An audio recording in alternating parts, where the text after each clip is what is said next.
This episode is brought to you by our sponsor, the American Academy of Orthokeratology and Myopia Control, which is currently introducing its new base membership. What is base membership? Well, it's the AAOMC's new free introductory membership type, designed to help educate doctors on myopia control and orthokeratology. Whether you are brand new, an experienced fitter searching for pearls, or someone who's dabbled in the past and ready to step up their game, AAOMC base membership can help, and it's free. So what do you have to lose? Go to orthokacademy.com, click on the practitioner button, and join us. Join the war against the myopia epidemic.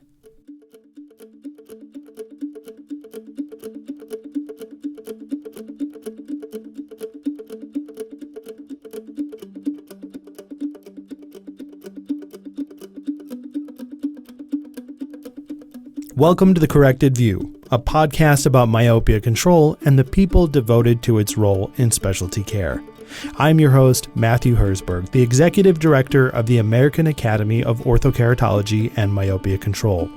In each episode of this podcast, we discuss news, education, and important topics in and around ortho-K and myopia control. But this isn't a podcast where it's my opinions about myopia control that are the ones that count, but instead, yours. The clinicians, academics, students, and industry experts that make up our overall larger community. So if you have something to add to the discussion, join us in the AAOMC Facebook group or email the podcast at thecorrectedview@gmail.com.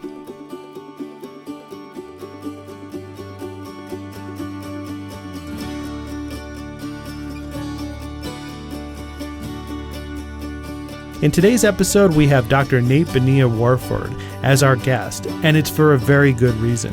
Nate is someone that Carrie, Paul, and myself have wanted to get on the podcast specifically to talk about how he created a pediatric-only practice. Nate has his main office, and then he also has a satellite office that sees only children. You might be asking yourself, why have a practice devoted exclusively to just seeing kids when you could have a practice that covers everyone, kids and adult patients alike? Well, stay tuned because you're about to hear an episode packed with helpful and interesting information, and so much of it that we ultimately had to enlist Nate to come back for a part 2.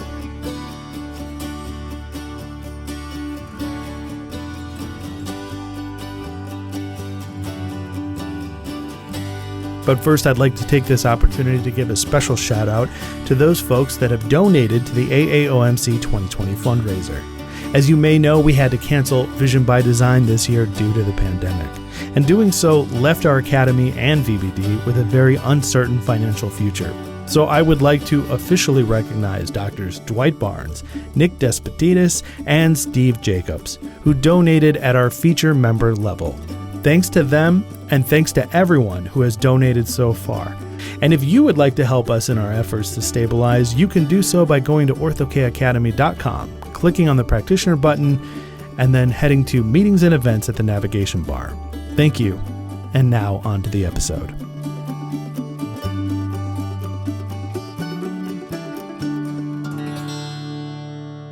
I have with us today Dr. Nate Bonilla-Warford, and we're going to be discussing a topic that we've wanted to have on the podcast for a while now, which is creating a pediatric practice. Nate, welcome to the podcast. Thanks. I'm a big fan. I've been listening to the podcast for a long time, and I'm excited to be a part of it. And to help us navigate this interview, we have with us our regulars, Dr. Carrie Herzberg. It's great to be here, everybody, and looking forward to an exciting podcast. And of course, we have Dr. Paul Levine, president of the American Academy of Orthokeratology and Myopia Control. Thanks, Matt. It's always a lot of fun to do these podcasts. Hi, Carrie. Hi, Nate. Good to talk to you guys again. Yeah, Hi. Good to be back.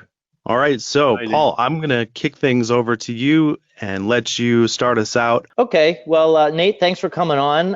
I got a bunch of questions for you, but I want to keep it really loose, and we'll just sort of go with it. Maybe if you don't mind, could you just describe to the audience just, maybe a little bit about your practice, what makes it unique, what's a little bit different than the standard, and Sure. what you guys do? So just by way of background, we started in 2006, and we purchased a small practice, and that became our flagship practice, basically. And then we opened up a second practice, which is a satellite practice, but it's a little different in that it's pediatric only. So we have Bright Eyes Family Vision Care, which is the main practice. We have 2 doctors and a lot of staff, and then a smaller one, which is one doctor at a time, and that's the Bright Eyes Kids location. And so that's it's unique because we have child-sized furniture, we have creative kids art, on the walls, we have Legos, everywhere, and so it's a fun environment to be in. So where do you spend the majority of your time, or are you 50-50 or? Well, I live about 5 minutes from the kids' location, and I live about an hour from the family location. So I spend about 60-40. It's about 60 at the kids. And honestly, even the family location is 50% younger than 18. So even at the family location, there's really nothing we do at the family location that we don't do at kids. It's only kids at the kids location. So yeah, I'm at the kids location more. It's definitely a lot slower. We don't see as many patients at the kids location. Everything is smaller. It's not as big. I like it. I like it that way a lot. What defines a child? At what point do the kids, age out of that practice? Technically, it's 18. If they're established, we'll sort of give them a couple years grace period. But after they're 21, we kind of draw the line and say, just like we would tell, older adults. Sometimes parents want to be like, hey, can I get my eyes examined here? And I'll tell you this, it's a difficult call to make in terms of turning patients away is not easy. So it's hard to say no to patients. But what we do tell them is, you've got 2 options. You can either go to our family location and we'll be happy to see you there and take excellent care of you, or we can refer you to some doctors in the area, who we have great relationships with. They refer to us. I know that they're excellent doctors, and we'll be happy to send you, there, and they can take care of you. And most patients do, they're willing to go, across town once a year, to be seen by me or my associate doctor at the other location. However, some don't, and that's fine. It's tough to do, but we feel like it's important to do. One, because it sort of maintains the consistency and credibility of the kids location, but also, we walk the walk, and I don't think it hurts, to build the relationship with the referring doctor. Totally agree. Can you just describe some of the specialty care that you provide, especially for your pediatric patients? Yeah, well, let me back up a little bit. I did do my residency at Illinois College of Optometry in 0405 in pediatric care and vision therapy. So right off the bat in 06, well, I shouldn't say right off the bat, because the very first thing we had to do was figure out how to be a practice owner and how to just do the very fundamentals, keep the lights on, just do the very basic kind of primary care business ownery stuff. And so immediately after that, we started implementing vision therapy. And at the time, the practice was very small. It was at 900 square feet. I was doing vision therapy in the one exam room we had. We would schedule it. And so that was sort of the first specialty service that we offered. And then at one of the COVD meetings in, I want to say 2007 or 8, I don't really remember which year, I started learning about myopia management, myopia control, and I thought, man, I have to do this. There's no way I can be seeing pediatric patients and, offering vision therapy, but not, engaging, parents and patients in myopia management. And at the time, I was only offering Ortho-K.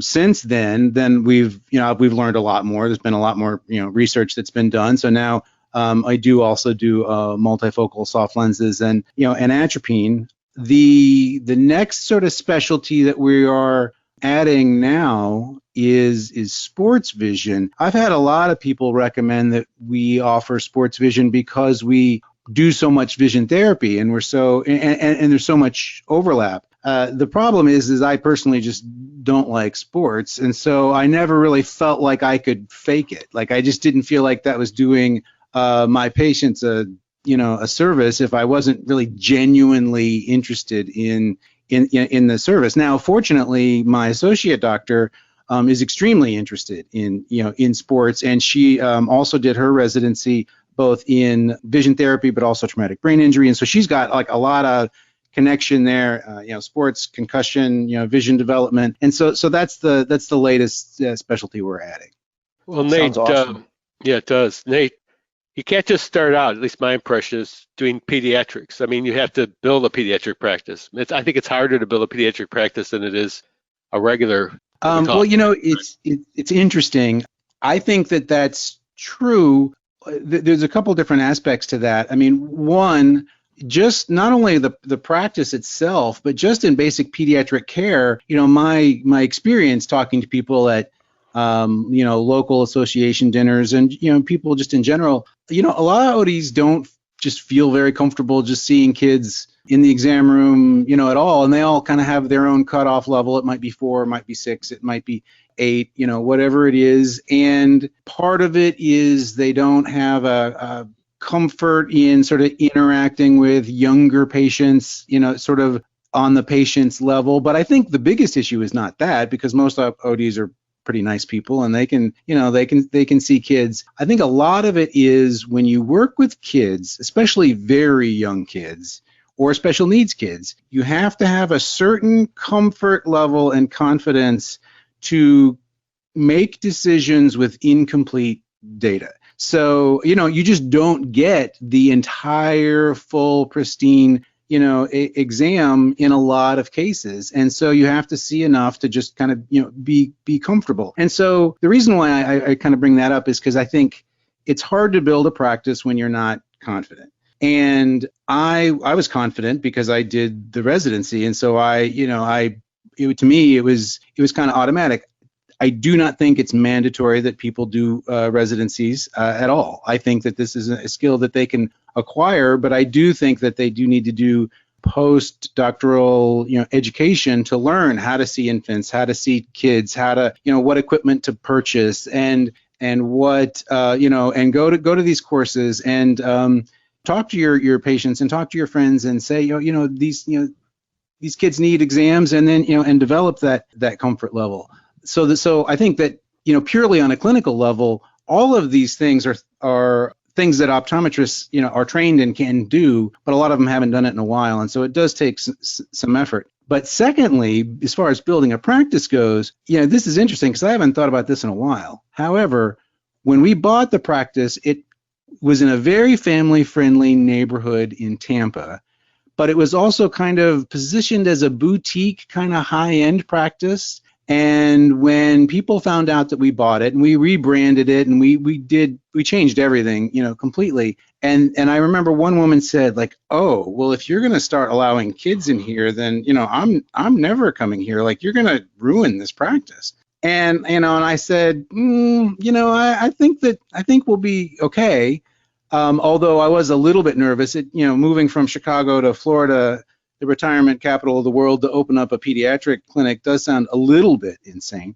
But long story short, once you start a reputation for seeing children and taking care of them, and parents, especially moms, see how well you treat their children, then you get the parents and you get the grandparents and you get the aunts and the uncles and the word of mouth and the Facebook moms groups, and you get, people who travel 5 hours away just for a routine eye exam or even a second opinion on, their glasses for astigmatism. And so it really does, having that rapport with children, really does build the practice as a whole. But it does take effort because it doesn't just happen, automatically. It is something that you have to not only train, the doctor, but you have to make sure the entire staff is on board, from the front desk person who answers the phone to the techs, the people who work with patients, anybody who interacts with patients. They have to be a child person because they're gonna see them, and parents are gonna know. Exactly. I'm always wondering, how do you We talk about myopia control and we talk about everyone doing myopia control, but seriously, there's a lot of doctors out there who won't fit kids with contact lenses below a certain age. Right. Won't see kids at all, really, as you spoke of. So how do you do myopia control if you're not seeing kids, right? Yeah, well, yes. Yeah, absolutely. So it's real critical, I think, for our membership and those listening that are interested in doing myopia control, that they learn these kinds of things they could do to build it. Because, just learning what myopia control isn't good enough. They have to have a base to work from where their practice has to be set up to deal with that. I mean, and I don't think we teach that very well. In fact, I haven't heard too many groups that really discuss that at all, about how to grow the foundation of your practice so you can do myopia control. That's a valid point. I think that there are lots of options for learning the clinical, skills that are necessary to see kids. But, there's only, I don't know, there's probably more, but, there's less than half a dozen practices that are like mine that I know of in the country that are truly pediatric optometric practices only. There's lots and lots of vision therapy clinics that see all different kinds, and there's lots and lots and lots of doctors who see children. But in terms of when we build up the second office, what I did not want was a Bright Eyes Family Vision Care 2. We wanted a practice that was labeled Bright Eyes Kids and branded as such. And I think that you don't necessarily have to have two offices and two buildings to do it. But I think that, developing that second internal brand with maybe like we have an altered logo, which is primary colors. When I go out and I go to lunch and learns at pediatricians' offices, I have to deal with the gatekeeper who, the front desk person or the office manager, because they don't just let anybody in there and have the doctor's time. And it's completely different, the reception I get when I say I'm an optometrist who sees children versus I have a pediatric optometry practice called Bright Eyes Kids. I mean, people notice that. They take it seriously. So I guess what I'm saying is part of practice building is branding, and marketing. And that's not the only factor, but I do think it helps to think about, how are you reaching, these people and what kind of image you have. And then the second part, I think, just absolutely, I mean, you guys know this from Ortho K and, myopia management, but I mean, word of mouth is, just king. Patients leave feeling like, wow, I never had any idea that, a doctor could understand my 3-year-old so well. I mean, like, here's a trivial example. It's super trivial, but one of the things that we do, and we have it on our website, is we trade Lego minifigures. So our office is about an hour from Legoland, Florida. And one of the things, if you go to Legoland, the employees have a little Lego person on their name tag, and the kids can bring minifigures, and they can trade and swap them out and take them apart and do that. And so we at both offices we have a little collection of minifigures, and the vast majority, 95% of them, totally ignore it. It doesn't have any bearing on them at all. But for those 5% where those kids bring in a minifigure and then they get to choose from our wall of minifigures and take one home, it blows them away. I've literally had moms say, you've become their favorite doctor specifically because of that. And it's essentially free, you know what I mean? But it's just, it's finding, one way to interact with the patient. And I feel like, as far as a pediatric, it all starts with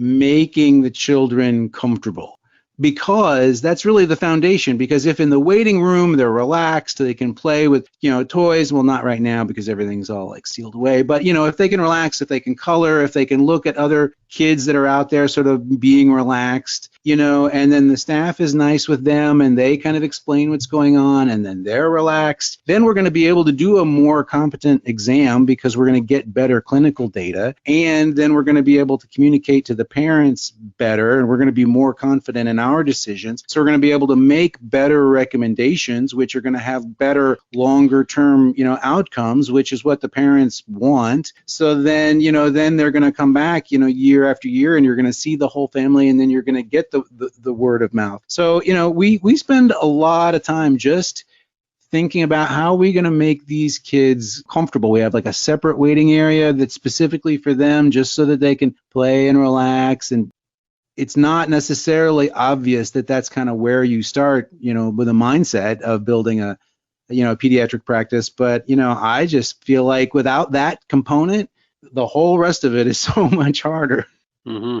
Can you talk to us a little bit about, obviously the word of mouth is key, that's king, but what are your marketing strategies? How do you let the world know that you're out there? And more importantly, or maybe not more importantly, but equally as important, are you getting OD to OD referrals for some of your specialty care? And again, how do you reach out to those doctors? Sure.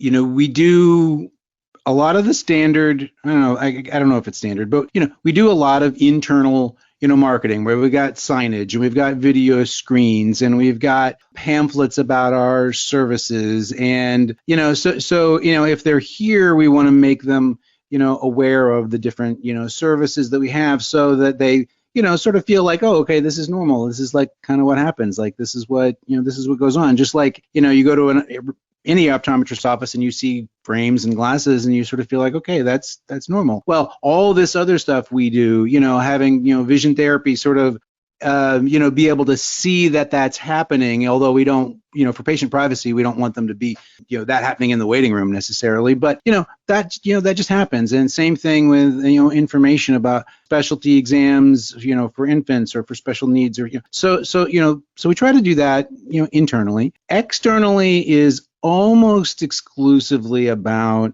online marketing, social media, videos. We have YouTube videos and a podcast which we do about our specialty services, which is kind of irregularly put out depending on how active we are. But I get feedback on it from patients that they listen to it and they're we've got 5,000 or 6,000 downloads, and that's something. People even if they don't listen to it, and I don't expect any of them to listen to it, but the fact that we do it sort of signals that, like, look, we're serious about this. Like, we have this. This is a component of our the education that we want. Really, social media is, and online website is absolutely huge for us. Hey listeners, real quick, I'd like to talk about the AAOMC's new free base membership and how it can help. Base membership is our introductory membership plan that will give you access to the AAOMC's private community of top fitters and experts who are waiting for your questions, input, and expertise. You'll also get access to the AAOMC's brand new educational library of video presentations, which is currently right now being created by our members for our members to help you learn along your journey towards a specialty practice. Also, base members get access to our quarterly newsletters, special events and webinars reserved for members, and when you're ready, you can upgrade your base membership to a standard membership for even more benefits, such as practice listings on our practitioner search, product discounts, fellowship, and special access to AAOMC events like Vision by Design. Best of all, base membership is free. So what do you have to lose? Go to orthokacademy.com, click on the practitioner button, and join us. Join the war against the myopia epidemic.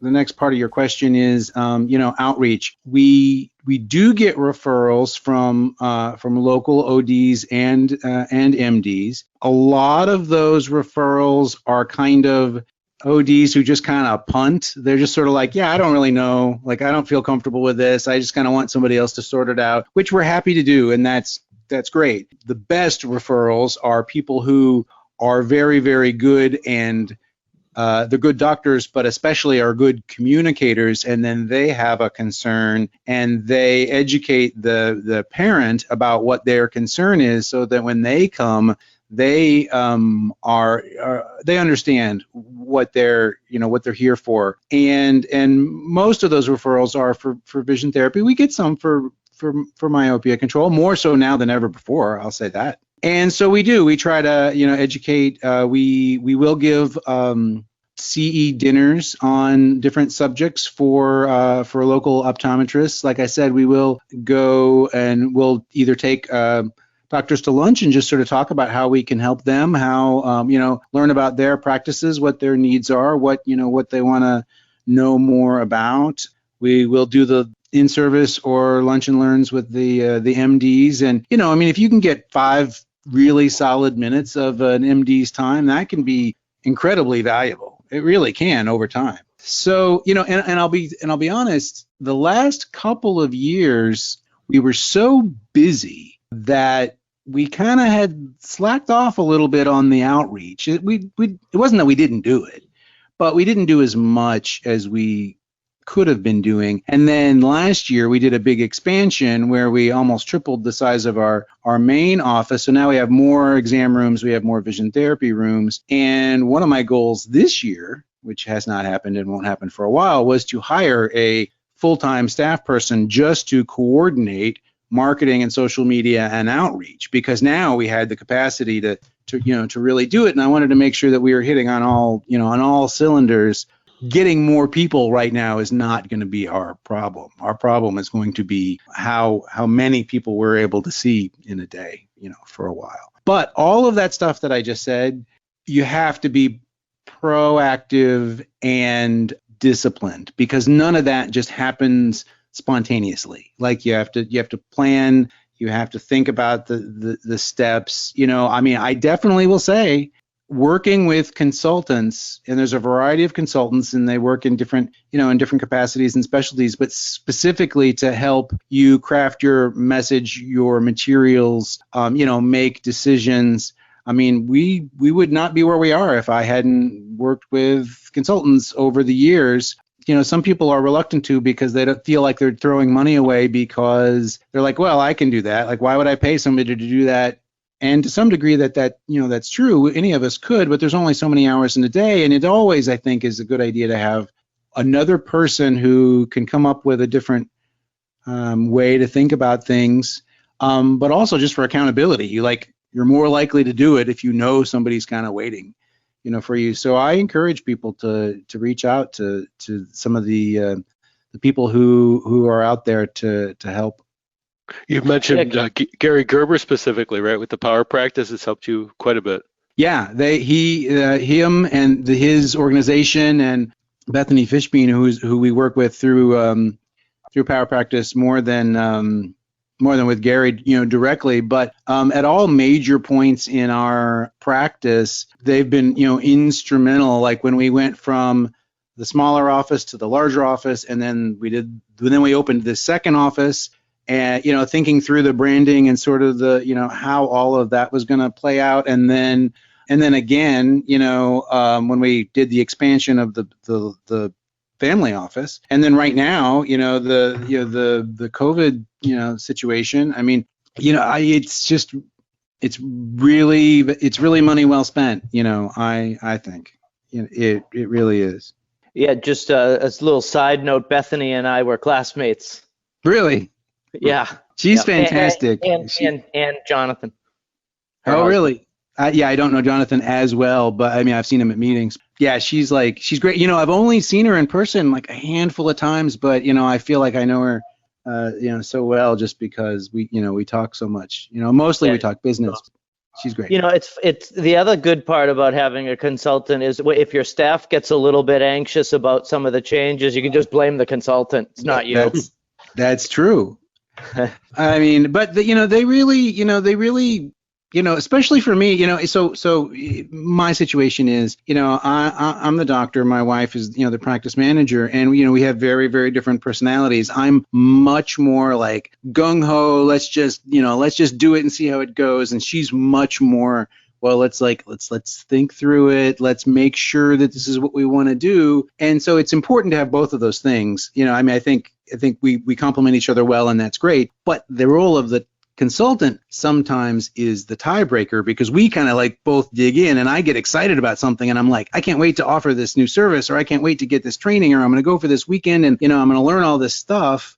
And then she's like, okay, that's all fantastic, but we already have so many things that we need to do. And so sometimes the consultant really helps, sort of navigate, how do you balance those things? I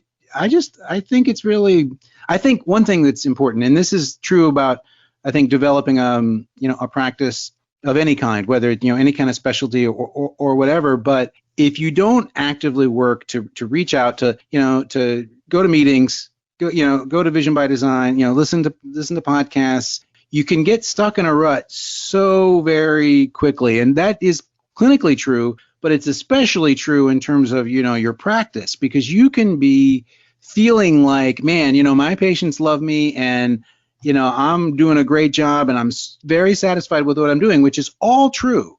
However, if you're not really pushing yourself, if you're not having somebody else there that's sort of, and the staff's not going to do it. I mean, sometimes I even like to ask my staff, like, tell me ways that I can improve, or tell me, and they're, that's just not their job sometimes, they don't, or at least they don't feel comfortable doing it. So going to meetings like Vision by Design, or having a consultant, somebody who can step in and say, yeah, you really should rethink that. Like, I don't think that's the way to go. I think it's just necessary in a small practice setting. It's a little bit different if you work in a hospital with a giant, bureaucracy and leadership and, layers, but that's not optometry mostly. So I think interacting is really important. Do you take vision plans? Do you take insurance plans at your practices? Does it depend on which location, or is it all the same? So it is all the same, and that was a very challenging decision we had to make, is whether we had it totally separate and everything was separate and we had two of everything, or whether it was all the same. We ultimately decided to make it all the same. We take some vision plans. We have a lot of VSP in our area, so we take VSP, and some of VSP, and we take some of IMED. Not a lot. We do have a high percentage of self-pay patients who are either self-referred or referred from other places or whatever, and so we're lucky in that regard. I mean, when you're a specialist, people are more willing to pay out of pocket for services, and I'm very humbled. Sometimes I know that people drive past 200 optometry offices to get to my house. I mean, it's amazing, or not, to my office. So I mean, it's amazing. What we do not do is we do not take much medical insurance. We take Medicare. We don't use it very often. And the primary reason for that is specifically for vision therapy. If you take medical plans, sometimes it interferes with that process. Right now we tell people up front, we don't bill it to medical. You have to pay out of pocket, and then we'll give you the information and the codes, and you can get reimbursed. And some of them do, and some of them don't. And just the concept of performing a service and getting paid for it is a nice one. And I don't really want to interfere with that unless if I absolutely have to. So we have not really pursued medical plans very much, and that's always worked out, really well. I mean, who knows how the future is gonna go. For right now, it's been great for us. We find that same problem with scleral lenses too now. It's been changing with the medical plan, so it's much harder to do that nowadays. You don't get paid enough to cover your expenses, actually. Right. Yeah. No, that's it's true. Yeah.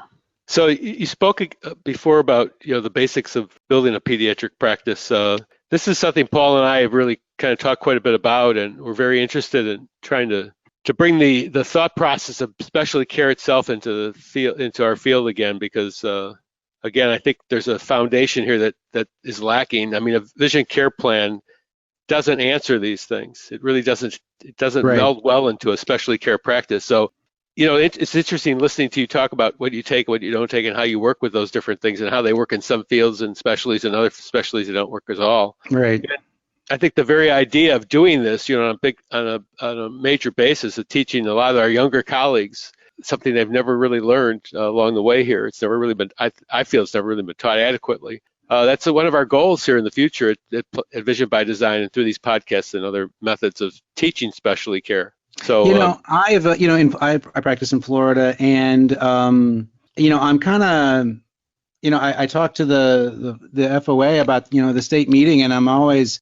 talking about more children's vision education, at the meeting, because I don't know what your guys' state meetings are, but there's a lot of dry eye and there's a lot of diabetic retinopathy, and there's all of that again is important, but when we give outside of sort of the framework of the association, when we give a talk about strabismus and amblyopia or other kind of childhood topics, we get a lot of people who sign up just because it's stuff that they don't really get regularly, and people ask a lot of great questions. They are really engaged. So I do think that there is a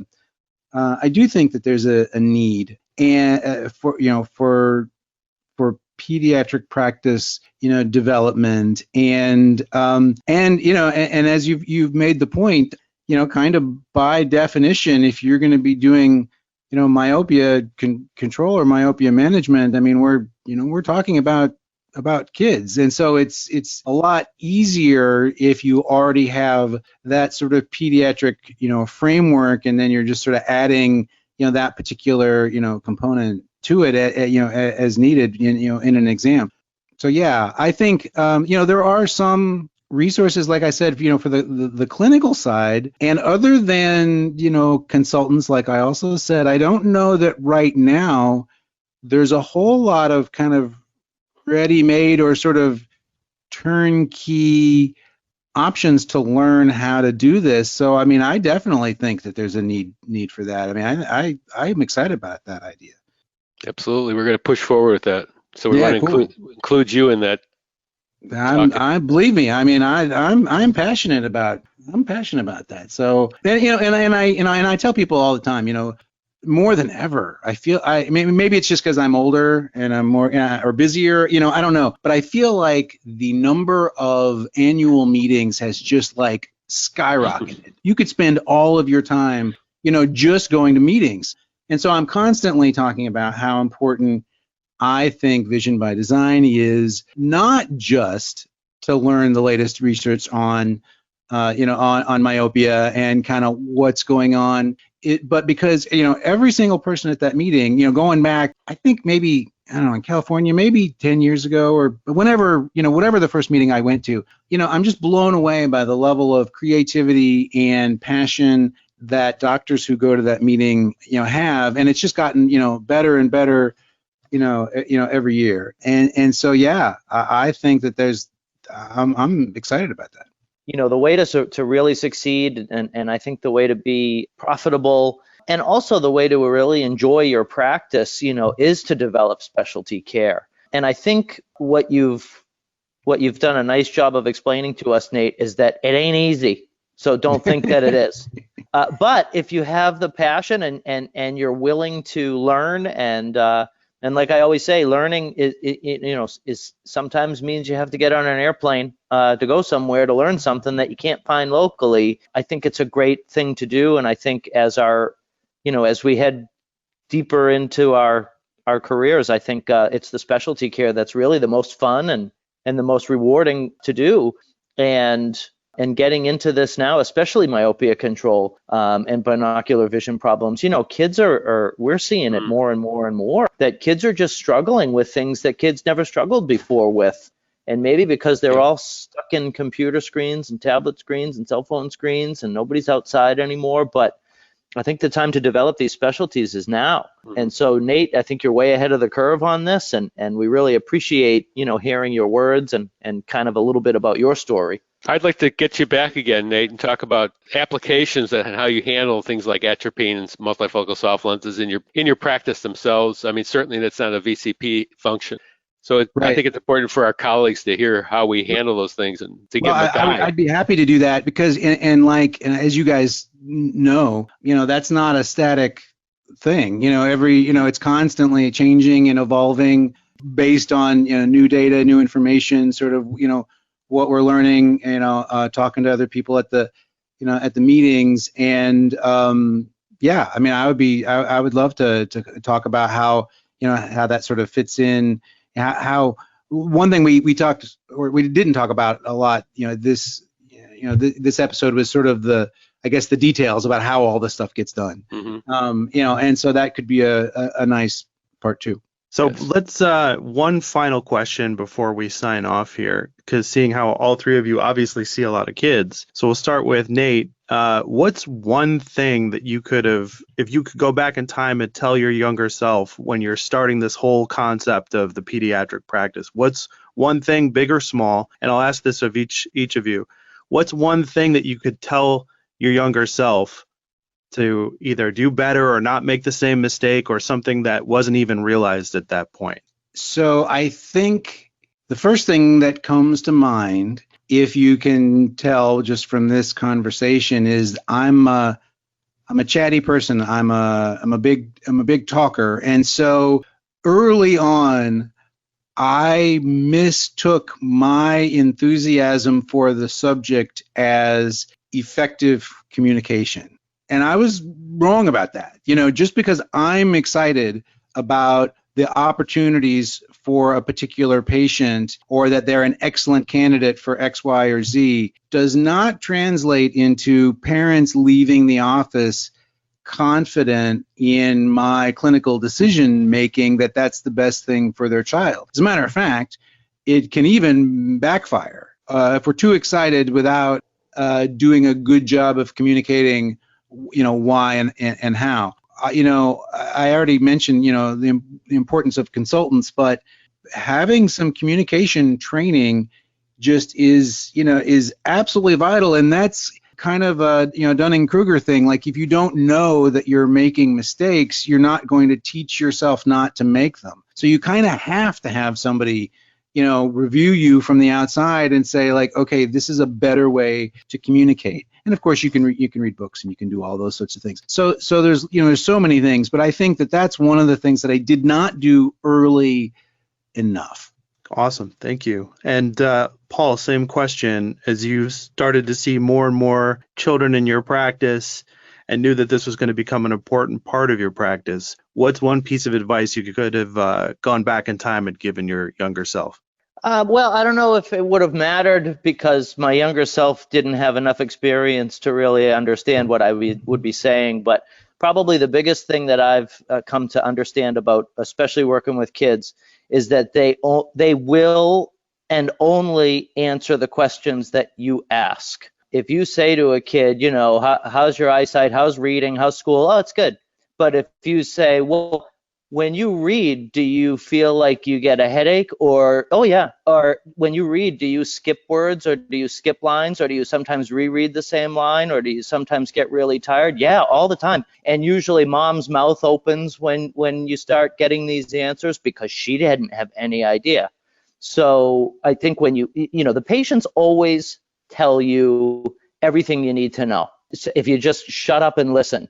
So I think it's a really good idea to have some certain questions, really targeted questions for your kids, and ask those questions, and you'll be surprised, that you're going to get affirmatives to a lot of those questions, where the open-ended question, how's everything? Oh, it's fine, just isn't good enough. Gotcha. And we'll end with Carrie. Carrie, I know a significant portion of your practice is pediatric because I used to work there. So same question for you. What's a piece of advice that you could give your younger self?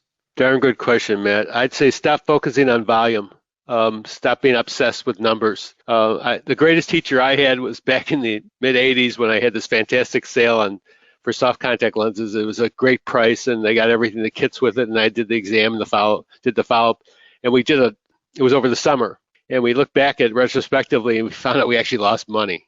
I actually lost money in the whole thing. And it's the idea, this obsession with numbers, with volume, I think is, if you're going to do specialty care, it doesn't work. You have to really, as these guys can tell you got to work with each patient and make them unique and feel differently, feel good about themselves. You can't do that with volume. I mean, you could delegate a lot of things, but it's you that needs to be shared. And if you're not sharing enough of you with your patients, then they'll tell you, because they did for me. And that was one of my biggest teachers. They said, you got to cut this out, Doc, because you're not taking care of me anymore.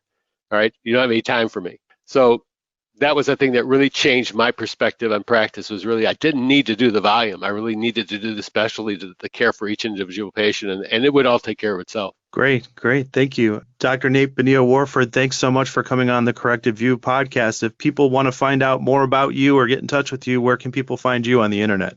So our practice website is brighteyestampa.com, and my email address is doc@brighteyestampa.com. So just DOC. And yeah, I mean, I'm happy to take questions, ideas. People kind of reach out to me kind of randomly, all the time, which is always, it's always exciting. Awesome. And Carrie, if people have questions for you, where can people find you on the internet? It's oaadoc@gmail.com. Website for the office is herzbergoptical.com, but reach out to me either way. That'd be fine. Great. And Paul, where can people find information about you on the internet? Our website is greatvisioncare.com, and my email address is drpaul, DRPAUL, @greatvisioncare.com.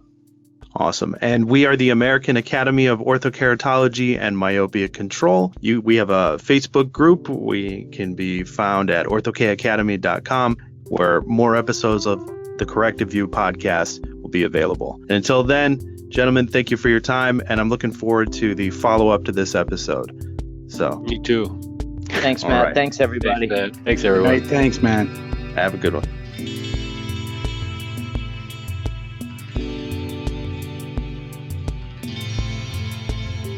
Well, that's it for this episode of the Corrected View podcast. As we mentioned in the episode, we are definitely going to have Nate back on to go into more depth for a part 2. Maybe even a part 3. Or maybe even a part 4. I don't know, depending on the feedback from you, our listeners. After all, the Corrected View is a community-based podcast, and if you have questions or comments pertaining to this episode or any others, you can do so by emailing the podcast at thecorrectedview@gmail.com or by joining us in the AAOMC private Facebook group. And if you've enjoyed this episode, don't thank us. Thank our standard members whose annual dues not only grant a great suite of benefits, but also make this podcast possible. Thank you, and see you next time.